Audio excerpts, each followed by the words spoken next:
Voilà les petits loups. Normalement, on a programmé donc notre carte de son interne.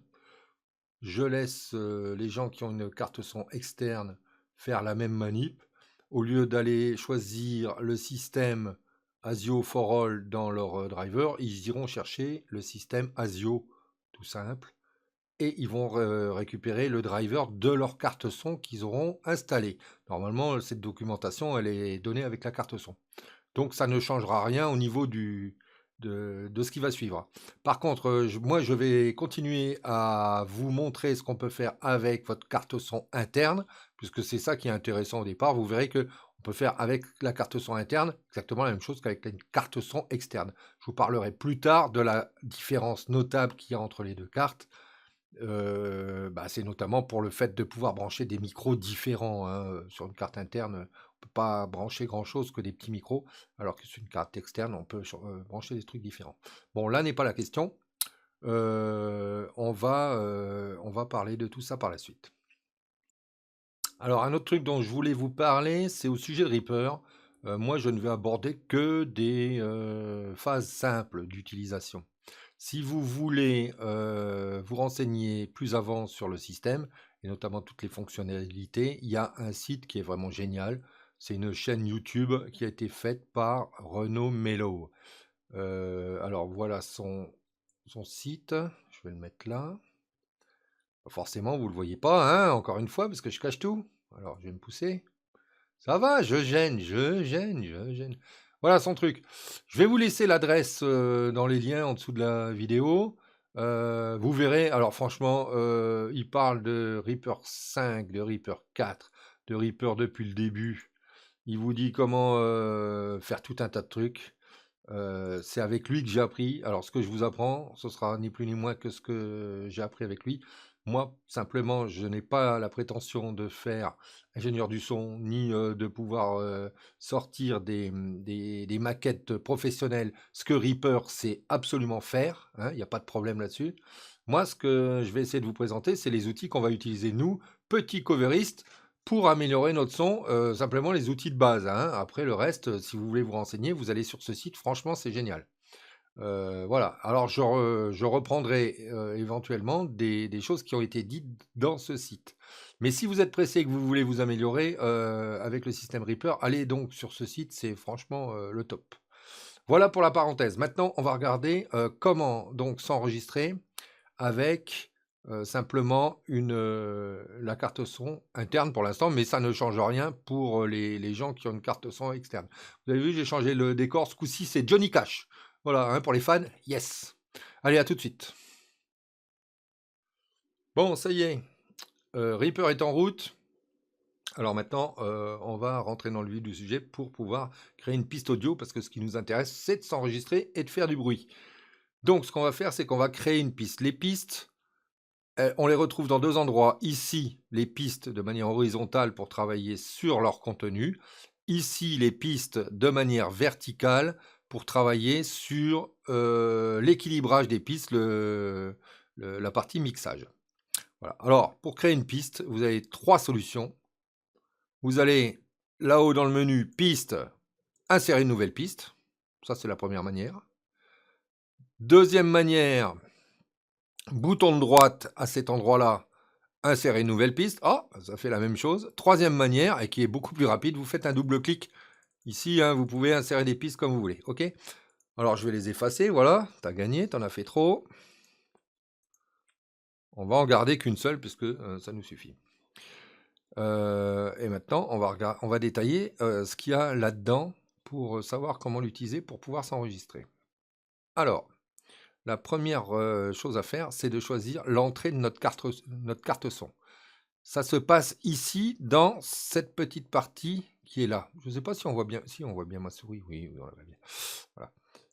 Vous cliquez dessus et vous avez les entrées mono qui sont là. Et vous en avez deux, forcément, comme je vous ai expliqué, votre micro, avec votre petit micro, il est en stéréo.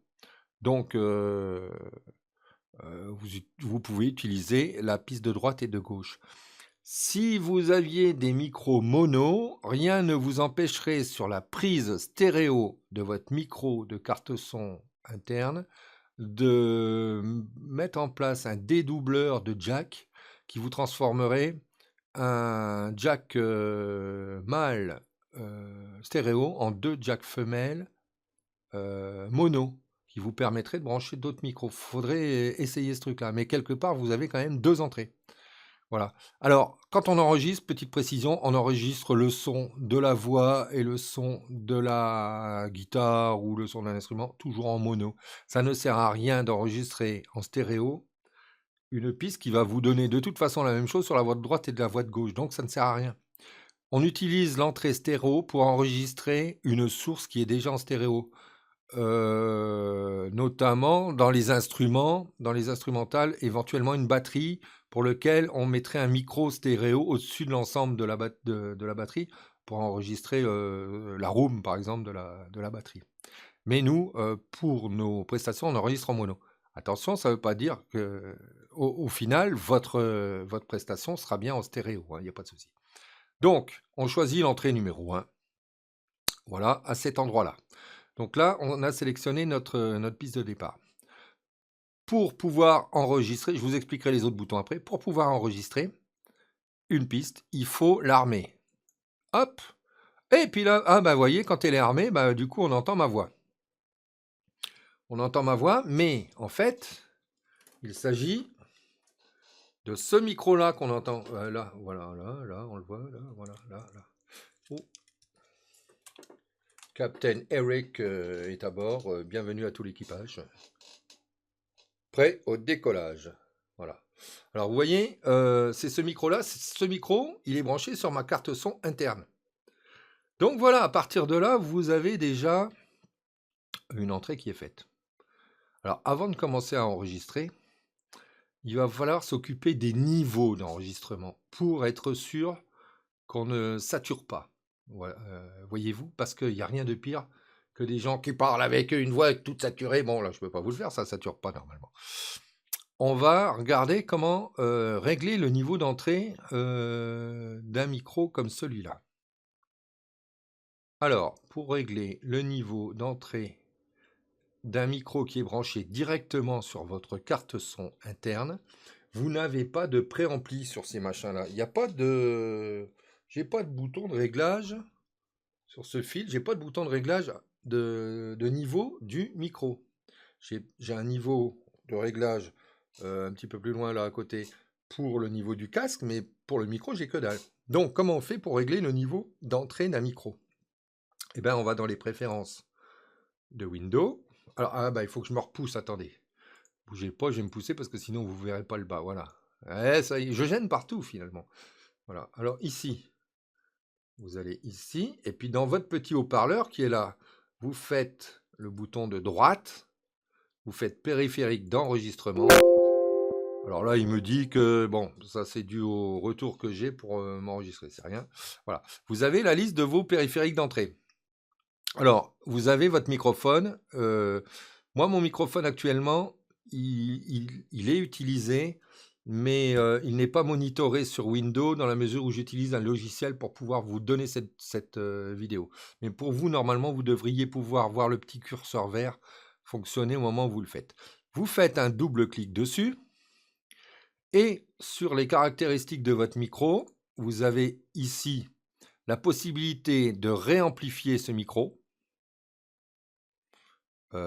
si le niveau n'est pas suffisant. Et ici, au niveau sur l'onglet niveau, vous pouvez régler, voyez, le niveau d'entrée de votre microphone ici. Tant que vous n'avez pas fait OK, ça ne change rien, hein, ça ne se verra pas ici. Mais vous allez pouvoir régler le niveau d'entrée de votre micro. On va laisser à peu près là, sur 90. On va faire OK. Tout ça pour vous dire que si vous réglez votre niveau d'entrée, vous aurez un son correct qui sera enregistré.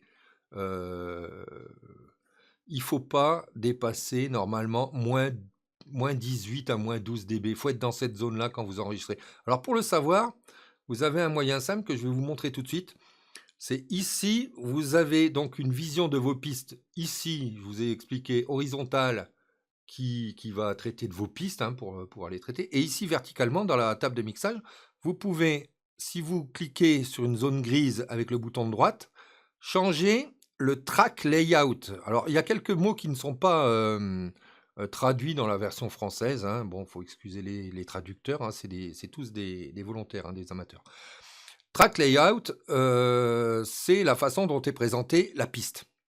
Donc, vous la choisissez par défaut, c'est comme ça qu'elle est présentée. Mais si vous allez dans la track layout du mixeur, voilà, du mixeur, vous avez différentes possibilités de montrer la vue. Et notamment, on va utiliser une vue qui s'appelle Big Meter, voilà, qui est ici. Si vous cliquez dessus, voilà, ça se transforme en vue mètre. Ok. Alors vous pouvez le mettre aussi un grand vue mètre sur la vue horizontale, hein. Reaper est quand même capable de faire tout ça. Alors là, vous voyez que quand je parle dans mon micro ici, là, on a quand même un niveau qui est un petit peu élevé. Je vous ai dit, c'est bien de se balader entre moins 18 et moins 12. Ça sert à rien d'enregistrer plus fort que ça, parce que vous avez toutes les chances de clipper, c'est-à-dire d'arriver au taquet et d'arriver à saturation. Alors, on va baisser un petit peu le réglage, comme je vous ai montré tout à l'heure. Donc, ici, bouton de droite, périphérique d'enregistrement. Bon, il me répète la même chose. Microphone. Alors, je ne sais pas du coup si ça va marcher, puisque je n'utilise pas mon micro comme ça. Bon, on va essayer, hein, on va essayer. Paf, on va faire ça. On va le baisser un poil. Faire OK. OK. Ah, il faut que je crie. Ah, non. Alors, je vais le baisser par le biais du système que j'ai. Ça revient au même, hein. Normalement, ça va être le micro d'entrée. Ça doit être... Bon, je sais pas où il est. Là. Là. Ah, bon, faut déjà... Là, on est pas mal. Bon, oui, on est un petit peu plus bas. On a baissé. OK. Donc là, si vous voulez... Ouais, bon. Donc là, si vous voulez, il faut enregistrer entre moins 12 et moins 18, hein. C'est à peu près la norme. Dans le temps, quand on enregistrait avec les systèmes analogiques, hein, vous vous souvenez des gros enregistreurs à bande qui existaient, il y avait des vues-mètres dessus. Et puis moi, je me souviens, j'avais un copain qui me disait tout le temps, ah ouais, t'as vu, il faut que je règle le son pour que le vue-mètre, ça atteigne le 0 dB. C'était vrai avant en analogique, mais en numérique, c'est pas vrai. Vous aurez par la suite tout ce qu'il faut pour réaugmenter votre son. Ça, faut le savoir. Il faut pas enregistrer trop fort pour pouvoir le travailler et on améliorera le son par la suite. Et vous verrez que c'est assez facile d'avoir un bon niveau sonore par la suite, mais c'est pas la peine de saturer en entrée. Ça n'a aucune utilité. Vous allez avoir un son dégueu. Voilà. Donc, une fois que ce niveau d'entrée est réglé, alors pour les gens qui ont une carte son externe, bah, c'est beaucoup plus simple, hein, parce qu'il y a un bouton de réglage, hein, pour le gain. Vous avez un bouton de réglage sur l'entrée de votre micro et vous réglez le gain pour arriver vous aussi à moins 12, moins 18. C'est pas la peine d'enregistrer plus fort. Donc, une fois que vous avez réglé ce gain et vous avez armé votre piste, et ben voilà, vous pouvez enregistrer. Donc, la piste étant armée, vous appuyez ici sur enregistrer. Ça, c'est une barre de transport, hein, qui vous permet de, comme un petit magnétophone, hein, lecture, pause, arrêt, avant, arrière, enregistrer et faire une petite boucle répétitive. Donc ici, on va enregistrer. Salut les gars, comment ça va? Ah, vous voyez que l'onde, elle est un petit peu forte là, mais ça va! Excusez-moi, je m'emballe. Voilà, il nous demande si on veut bien sauver l'ensemble. On dit OK. Alors vous voyez que là j'enregistre un peu fort parce que on a une onde qui dépasse. Je peux agrandir un peu la vue là, hein. Vous voyez, qui dépasse le truc. Comme je vous l'ai dit, quand j'ai un petit peu crié, bah, j'ai frôlé le 0. J'aurais pu régler un petit poil plus bas. Donc voilà comment vous allez pouvoir vous enregistrer sur le truc. Je ne peux pas malheureusement vous faire la lecture de cette partie-là et vous faire écouter parce que sinon il faudrait que je change la façon dont je traite le son entre ma vidéo, le niveau d'entrée de mon casque, puis la sortie que vous entendez vous. Donc ça n'a pas de sens. Mais faites laisser chez vous, vous enregistrez. Donc ça c'est un petit peu fort, vous voyez, c'est un peu fort. Il faudrait baisser un poil le niveau. Voilà comment vous enregistrez simplement avec Reaper. Je vous explique rapidement les boutons qu'il y a là. Vous pouvez dans Reaper régler plusieurs choses. Dans une voie, dans une piste, vous pouvez régler les effets que vous pouvez mettre à l'entrée de la piste. Il est intéressant de pouvoir traiter un signal qui rentre. Notamment, vous pourrez y mettre des outils comme un limiteur. Par exemple, un limiteur qui va vous éviter éventuellement de clipper, hein. Vous pourrez y mettre aussi un compresseur à l'entrée, pourquoi pas. Vous avez ensuite un deuxième bouton ici, voilà, qui vous permet, quand vous appuyez dessus, de pouvoir envoyer le signal de cette piste-là dans une autre piste. Par exemple, vous pourrez faire une piste qui contient la reverb et dire j'envoie la piste 1 dans la reverb. Je vous expliquerai ça un petit peu plus tard, comment on met une reverb. Voilà. Là, vous avez sur la partie droite, donc ça on a vu le vumètre, hein, qui correspond à celui qui est en bas. Vous avez ce bouton-là, et bien ce bouton-là, il vous sert à régler le volume de la sortie. On est d'accord. Ce bouton-là, ça sert à rien de le baisser. Vous ne changerez pas le niveau d'entrée de votre carte son. Vous voyez, regardez le vumètre qui est en bas, là, celui-là. Celui-là, là. J'ai baissé le son à 0, mais le vumètre, lui, continue à fonctionner. Ça, ce bouton-là, il ne règle pas le niveau d'entrée, il règle le niveau de sortie. D'accord ? Donc, si vous avez réglé votre truc trop fort à l'entrée, vous aurez beau régler ce truc-là, ça ne changera absolument rien. Votre son va être, s'il est saturé à l'entrée, il sera saturé de toute façon. On l'entendra moins, c'est tout, et il sera saturé, il ne sera pas bon. Donc ça servira simplement dans le mixage final, si vous avez plusieurs instruments, à régler le niveau de chaque instrument. Ensuite, quand vous ferez une lecture de l'ensemble de vos fichiers, vous pourrez muter cette piste-là, on ne l'entendra pas. Vous pourrez la rendre solo, c'est-à-dire c'est comme si vous mutiez toutes les autres, hein, mais vous gagnez du temps. Et ça vous permet de travailler cette piste-là et le son de cette piste-là si vous voulez l'améliorer. Ensuite, l'étage du dessous, on a ici le trim. Le trim, je vous expliquerai plus tard, mais ça vous permet de moduler. Par exemple, si vous avez une section trop forte en volume d'une partie de votre enregistrement, vous voulez baisser le son que à ce moment-là. Ben, à ce moment-là, vous allez essayer de tracer une courbe de son qui va de là à là, et hop, à ce moment-là, elle va baisser, hop, et elle va remonter derrière. C'est ça le trim. On peut trimer tout ce qu'on veut. On peut trimer le gauche-droite, c'est-à-dire l'effet stéréo pour aller de droite à gauche. On peut trimer le volume, mais on peut trimer aussi les effets, c'est-à-dire le chorus qui est fort et puis qu'on peut rediminuer. Enfin, on peut trimer plein de trucs, hein. C'est génial. Ensuite, vous avez le bouton d'entrée que je vous ai déjà expliqué pour savoir quelle est la voix qui est utilisée. Alors lui, je vais revenir après dessus, ça c'est important. Là, vous avez le bouton de panoramique, c'est-à-dire que quand vous allez sortir votre son final en fichier WAV ou MP3, vous allez définir comment va être dirigé votre son présent sur la piste. Donc, vous voyez bien dans ce cas-là qu'un son qu'on a enregistré en mono va sortir en stéréo. En l'occurrence, dans cette affaire-là, il va sortir aussi bien à droite qu'à gauche, dans la mesure où le panoramique est au centre. Pour changer le panoramique, vous cliquez dessus avec le bouton normal et vous montez pour le mettre à droite, vous descendez pour le mettre à gauche. Vous voyez le petit bouton qui tourne. Voilà. OK. Imaginons que je le mette complètement à droite. Si je génère un fichier de sortie avec ça, eh ben, j'entendrai ce son-là juste dans mon oreille droite, dans mon casque. D'accord ? Pour revenir à 0, sur n'importe quel bouton, vous faites un double clic dessus, il revient dans sa position centrale. Vous allez gagner du temps si vous savez ça. Enfin, ce petit pavé ici, c'est le FX. C'est la même chose que l'entrée, sauf que vous allez mettre des effets, mais sur la sortie. Alors là, on ne parlera plus de limiteur ou quoi que ce soit, on va parler de chorus, on va parler de délai, on va parler de frangler, on va parler de tout un tas de trucs qui vont servir les guitaristes, par exemple. Mais en ce qui concerne, par exemple, les échos ou la reverb, ça servira aussi aux chanteurs.